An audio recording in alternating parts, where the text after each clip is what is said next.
right, good morning and welcome everyone to today's webinar. I am Jessica Cordero from Insightful Accountant and your host for today. Now, before we start, as you guys know, I like to go ahead and ask our question of the day, just as you guys are kind of coming in and just settling down in front of your computers, your phones, or your tablets. And for those already with us in the room, feel free to answer. Okay, so Julie, my question of the day is honestly, this is a question that I've heard quite a bit, but I really like hearing it. Like, I like hearing different answers. Okay, so what was the best piece of advice that you've ever received? The best piece of advice, and it's funny because I know it immediately. It was in college. I had an adjunct professor, so someone who, worked and taught kind of. Mhm. And he always said, luck is when preparation meets opportunity. And that has stuck with me till this day. I love that. Oh Yeah, my God. I've I never know. And heard isn't that. it funny? Like you asked me and I immediately was like, that's exactly like I was always like, all right, I'm gonna be lucky in this life, right? You know what I mean? Like I'm gonna always Yeah, be prepared and be ready for those opportunities, right? It's hard to say no to them. So yeah. I know. How about Oh you? my What's God. your best piece of advice? Since we Okay. don't have Will here, you have to answer. Yeah, I have to answer. Okay, so this is for my mom. Always my mom. I love my mom. She's always told me that you make sure the people around you, um, I'm sorry, this was in Filipino, it was in Tagalog. So native language sounds better in native language always. But basically, what she said was if the people around you care about you, they will not want to hurt you in any physical, mental, emotional way. So it's like, oh, okay. This was when I was like a teenager and I was like, we were all boy crazy at some point. When that happened. And she told that, and it ran my whole, well, I'd say high school life. That's great advice, though. That's I so know, and that true. stuck. It Sometimes stuck. keeping your circle small is the way to I know go. it's the best thing. I loved it. Like, because I thought in high school, like the thing was get a bunch of friends. That was it. It was great to have a bunch of friends. Now I kind of like the quiet circles, mainly because of that piece of advice. So it's cute. It's cute because it came from my mom. No, I Okay. love it. All right. Well, we'll keep going. Again, good morning, everyone, and welcome to today's webinar. I am Jessica Cordero from Insightful Accountant and your host for today. Now, in today's practice management talks, we'll be talking about delegation and using your team's talent with the wonderful Julie Smith. Now, I'll hand this off to Julie in just a little bit after I cover a few of the housekeeping items. As you know, there is no CPE for this as it is just a 30-minute webinar. And if you have any questions, please enter them in the Q&A panel and remember to be specific. So to say, hey, Julie, what you mean? You got to ask, hey, Julie, what you mean, but you got to be lucky. Lucky in that way. Well, mainly because Julie might not get to your question right after you put it in there. So it's really just to give her a little bit of context as to what your question is. Now, we'll be sending you a copy of the slide deck and a link to the recording after the webinar. And it's also going to be up on our YouTube channel within about 24 hours. So if you want to go check that out over there, along with many other webinars that we've done in the past that might be of interest to you. I'll be putting that link to our YouTube channel into our chat as well. And also don't forget that we have many other webinars for you every month, whether you're interested in practice management like this, marketing, everything tax, or all things QuickBooks, Insightful Accountants got something for you. Now you can check out all of our webinars that are available to you over on our educational webinars page right on our site. And I'll be putting that link into our chat as well.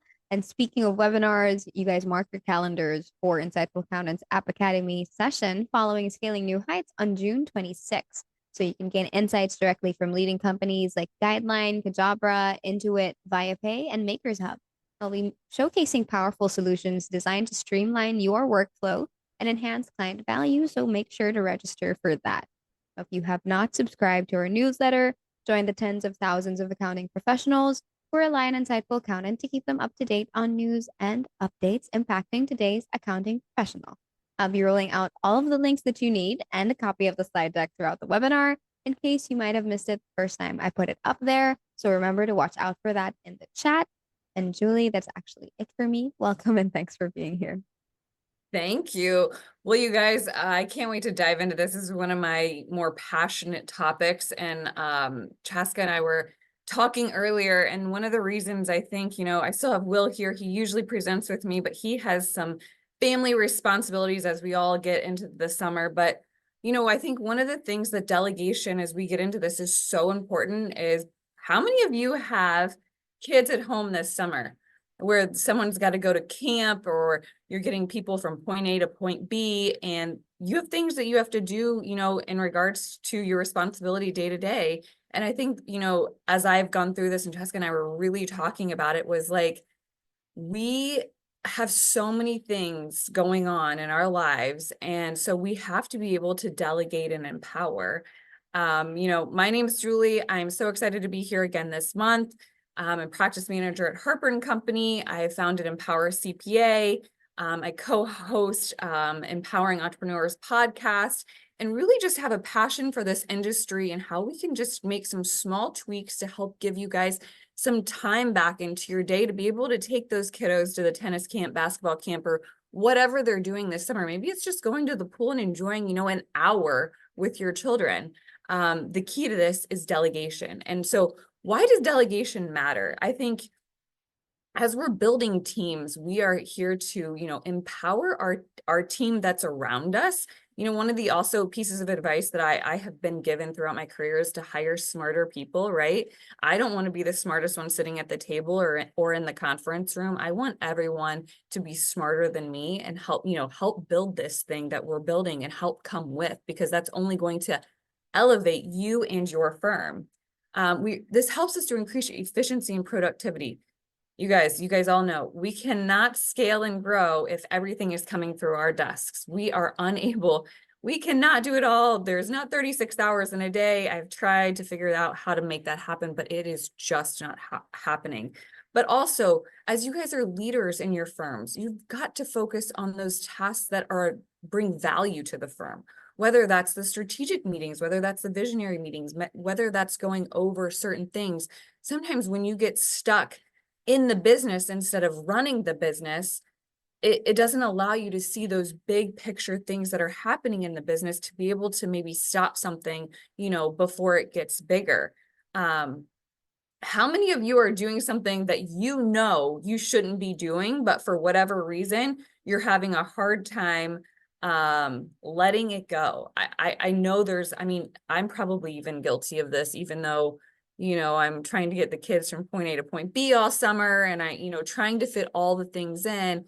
There's still stuff on our plate when we look at our day-to-day, week-to-week that we can certainly delegate. And I just want to walk through some of the steps on how would be a really easy way to be able to do that.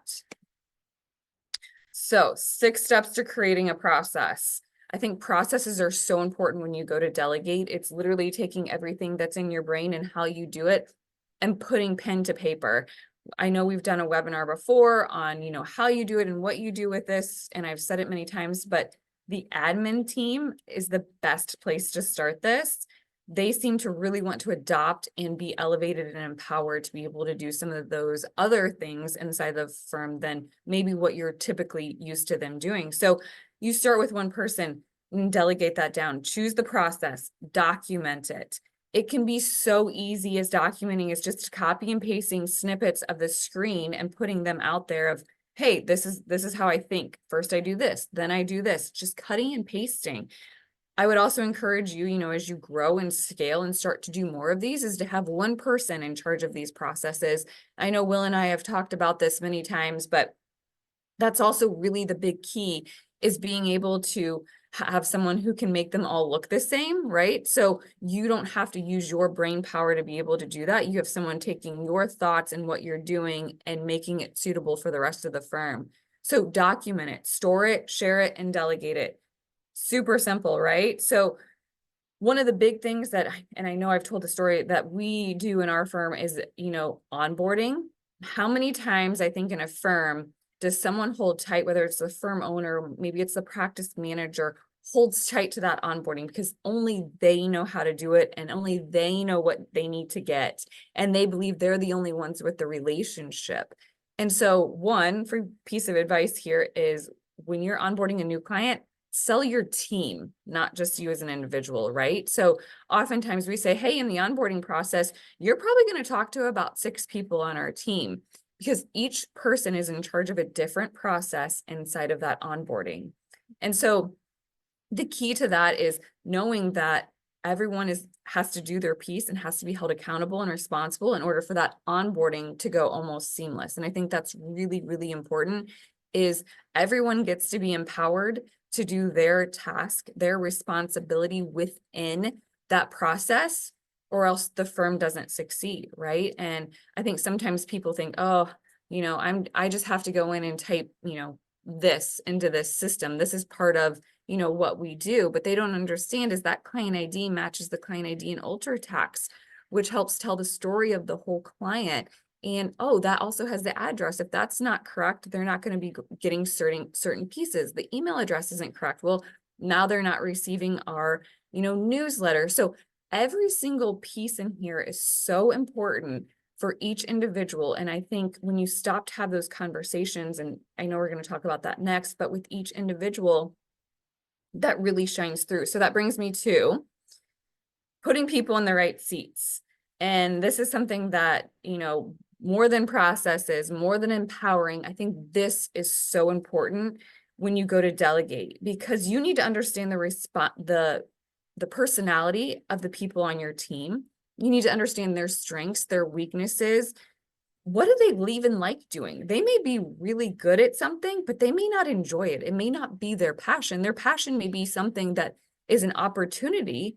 And so really being able to sit down and have those conversations with your teammates to be able to better assess them, I think is important. And again, the only way you're going to be able to find time to do that is to delegate, right?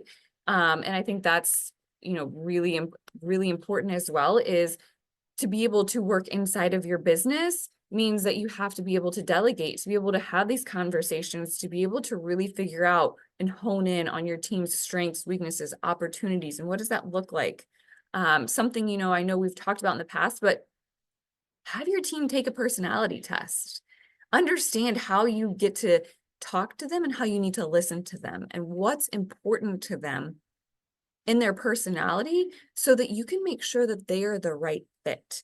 And I think it's important then to share that information amongst the team, because not only does that help the entire team understand, if you guys do the Enneagram test, the DISC test, the Myers-Briggs test, they all bring out something, but they all allow to see what really is important to those individuals. And when you're able to kind of assess that, you're able to say, okay, listen, this person, when I go to delegate, they're going to rock this portion of this. I just know it just based on their personality. And that's their passion. Back to what can you teach versus what you can't. These are the intangible and intangible characteristics of the people on your team. And I think that personality test kind of shows through some of those, but also understanding that, like, I can pretty much teach anyone how to do QuickBooks. There's training out there. There's the ability to review their work. And, then you don't necessarily get some of those bad habits. But sometimes I can't teach the people on my team how to communicate. That's just not in their personality type to want to communicate effectively. And how do they do that, time and time again in regards to the client? And once I realize, hey, maybe that's not someone's strength, but they're really, really good at being able to compile information and then provide the value in that way, then I'm able to say, okay, you do that on the team. While, hey, Jem, you're really good at communicating. We're going to kind of shift some of these responsibilities around. So this person's gathering and getting all the information, and now you're just able to kind of communicate it. And it's really, it's taking a step back and saying, like, you thought this was how your firm was going to be. And I'm kind of off into a rabbit hole, but the whole hierarchy and what does that look like? Really assess those team members and what they're good at, what you can teach, what you can't teach, and really being able to look and say, you know what, I am able to do this, and I just have to move some of these things around. Sometimes when you tweak some of those things, it creates that efficiency inside your firm. And now you say, okay, now that you understand, well, these 2 or 3 things that are on your daily task list are now offloaded to someone else. And again, that's just having the understanding that those people are really, really good at that, right? And not necessarily, taking it from the big step, but really diving into each individual on your team. It's really, really important. Especially as you want to scale and grow. You can't scale and grow if you don't understand the people on your team and what they're good at and what they want to do, right? You want to create a culture in which everybody wants to come through that door and work together and whatever, that may be. And again, you're going to eliminate the frustration and the negative energy. Sometimes that's that toxicity that's in the culture that you get to eliminate really, really fast. So we have a 5-point checklist to evaluate the fit here. So when you're going to talk to someone and you are going to delegate, right? You've done the personality test, you assess the team members, you understand strengths and weaknesses. When you explain, exactly what you're going to be wanting them to do they light up? Or is it like just based on their body language, is it like, oh, I have to do that again? Or just don't want to do that, right? So body language is huge when you go to delegate and you're really trying to understand what that is. The biggest thing that is so important is expectations.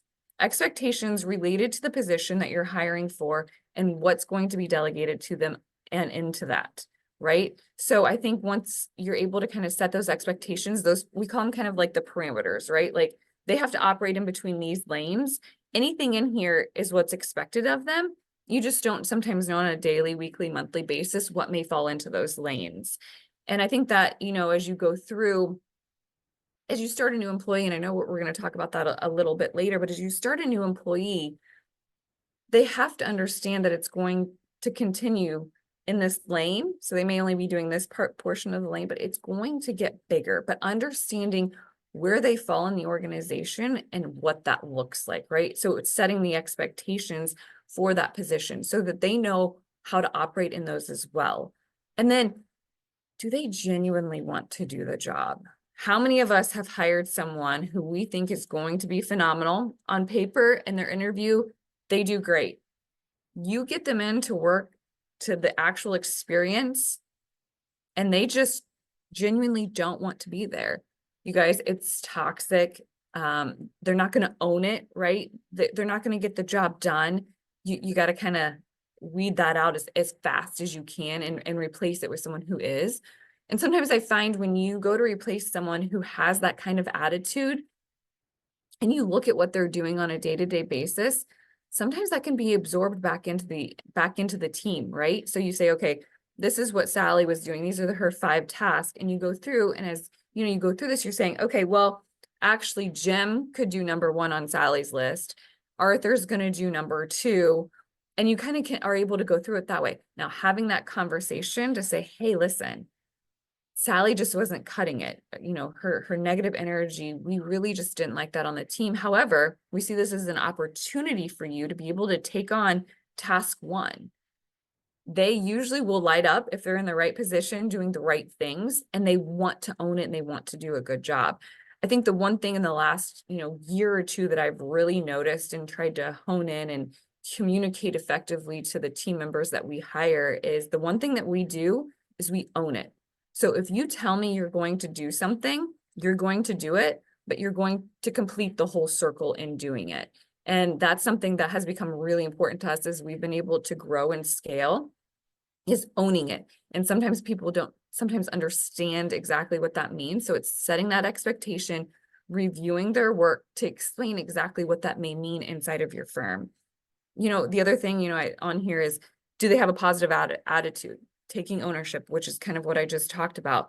And that personality and EQ is really, really important to be able to do the job. How many of you test EQ when hiring, or do some sort of an emotional intelligence test, or maybe it's you have a couple questions you ask to kind of see? Because I think, as we go through this more and more, the emotional intelligence when hiring is going to become more and more important than sometimes those technical skills. So something that I think, on the horizon as the industry grows and changes is there's going to be a huge emphasis on that EQ as we hire, and, what does that mean in the industry? Onboarding new team members, as promised. Make sure you have a process in place for onboarding new team members. For us, some quick tips that as I go into firms and we kind of do is Will and I talked about it, I think last month, is account tests. Do you have something in place that you're able to kind of see where does this person fall in regards to their technical skills? And how will that affect our firm? Do we have the time to be able to do the training? Who would be the best fit for that type of training? And what do they need trained on? That's something that, I've implemented not only here at Harper and Company, but any firm that I go in and do consulting for, as well as they, grow, scale, hire, really are putting, those expectations together for that position, is doing some sort of test to understand where people are, right? It's just understanding their foundation, setting everybody up for success inside of the firm. The other thing that I would encourage you to do is to put some sort of personality test in that when you're onboarding a team member, because setting everybody up for success means that you know how to communicate to them and how to listen to them. As firm leaders, it's really important that we're able to do that effectively.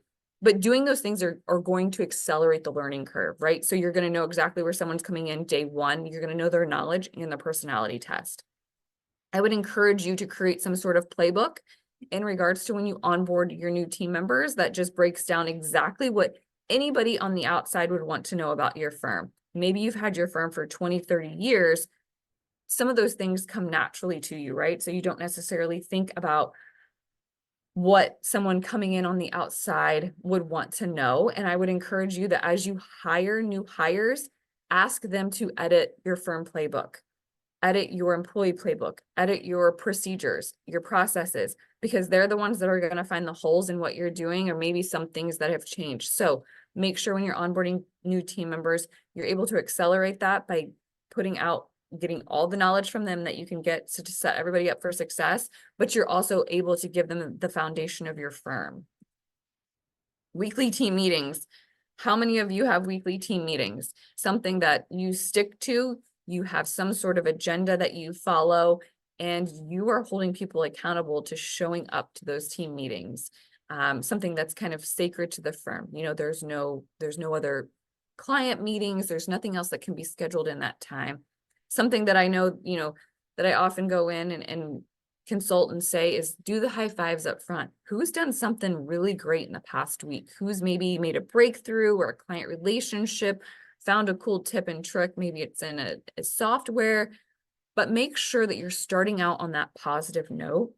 Then give the updates. Hey, what's going to happen in the next week? What's going on? How is that going to affect everybody here in this firm? And kind of what are some of those expectations? Now you're on to action items for the week. Again, setting the expectation for each team member and what they need to achieve in order to set the entire firm up for success. Because remember, this is about the team. This is not about one individual. Knowledge share is really important. So as you go through this, sometimes we have these on a weekly basis. Sometimes it's a monthly basis. Let someone own, empower them, something that they've been delegated, that they have found a better way to do. Let them share that, because that's delegating that straight off of your list. And now everybody's going to Jim, who presented whatever it is they presented. You've made them own that. And now they are the person that they're going to for that. You've completely delegated that off your plate. I would encourage you to make sure that, you're building all of your team players up and allowing them to have a say in some of those team meetings, whether it's, maybe you do it weekly. For us, it's usually once a month. We have someone share something like that. But again, I think that will help with the delegation process. Team and personal goal tracking. I know it's really important to me that I understand where I'm going and what I'm doing. But what I have found is the younger generation, as we build our team with some of those individuals, they really want to work towards something. They don't necessarily, they've got these tasks and these projects that they have to complete, but what are they working towards and how do they fit into it? So that's setting firm goals and understanding that you're going to track those quarterly, weekly, monthly, whatever it is that you see fit. But then how does each individual inside of your firm play in that role? And how do you break their goals and their things that they have to do on a weekly, monthly basis in order to achieve that firm goal? We set a firm goal every year, and it's around whatever we're trying to achieve. And then as we do reviews, we break down what that means to each individual team member and get their buy-in into that. Make them commit to saying that that's exactly what they're going to do. And then ask them, What do they need to achieve this? Do we have everything on the table that will allow us to do that? Or do we need something a little bit more? Is there a technology out there that you'd like to explore? That's great. Can you explore that and then present it to the team? And then let's take a look at it as a team and see that we're able to everyone's going to benefit from that purchase. It's going to make us more efficient and able to achieve our goal much faster. Now, you see, you've delegated looking into software to someone else. They're presenting it as well, and they become the key member in the team in regards to whatever you're about to implement, that change, right? So important. Time management. I know we all struggle with it, but as you go through it, it's making sure they understand exactly what is expected to them so that they can back into that. Whether you make your team members back into that daily, weekly, monthly, quarterly, annual is probably a little bit too big, right? Those should all feed into it. But making sure that you are setting those goals for them and helping them to achieve that. In this industry, it is so hard to get bogged down into those details and day-to-day tasks that take us out of the bigger picture of what we're trying to achieve. So helping them to manage their time and giving them tips, tricks, and holding them accountable for that. I've included here something that I have in Empower CPA, which is how do you delegate and empower? And again, we kind of talked about this, but this is an exercise. Take a picture of it. You know, I can give it to Chaska. She can send it out. It's something that we have each team member do for their review is what do they love? What do they like? They don't like, and they really don't like. What do they do? Because I don't really want anyone having to come into this office doing things in that last quadrant. I really don't. I want to figure out how we can move some of those responsibilities around so that everybody is doing what they want to do. And I think sometimes this surprises people when they go through this because someone who's really good at a task, it may fall in that quadrant that you're like, really? I had no idea you didn't like doing it. You're so good at it. But maybe they could train and delegate to someone else who says, "Ooh, I really like it," but maybe they're just not as good at it. Well, how do we elevate? How do we empower? Have that person train that next person to be able to do it. Use them as a resource, but let them do what they really love to do. And again, it's a conversation. It's them having enough awareness to understand what those things are, what's dragging them down. And you're just empowering and delegating throughout your entire team. So feel free to use this inside of your team with each team member. I think it's, you know, you can change it, move it, whatever you'd like to, but it's something that will help gain some of that knowledge from your team members and just start the conversation of what that looks like. And again, now you're on your way to delegating and empowering.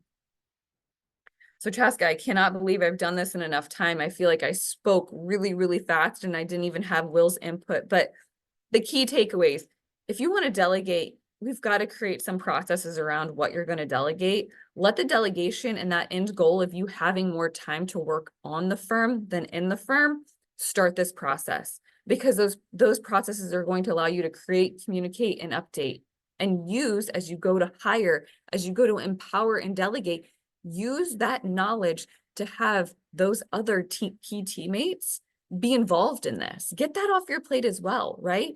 We also talked about putting people in the right seats. What are people's strengths, weaknesses? What do they like doing? How does their personality fit into the bigger picture? You know, and establish that meeting cadence and incorporate that knowledge into team meetings to be able to share. So you're, you know, elevating and empowering all the other team members to be able to be, you know, that key knowledge of whatever that topic, whatever that software, whatever it is that they are really good at or that they've been able to own, right? We talked a lot about owning it. And the last thing, track your team and personal goals.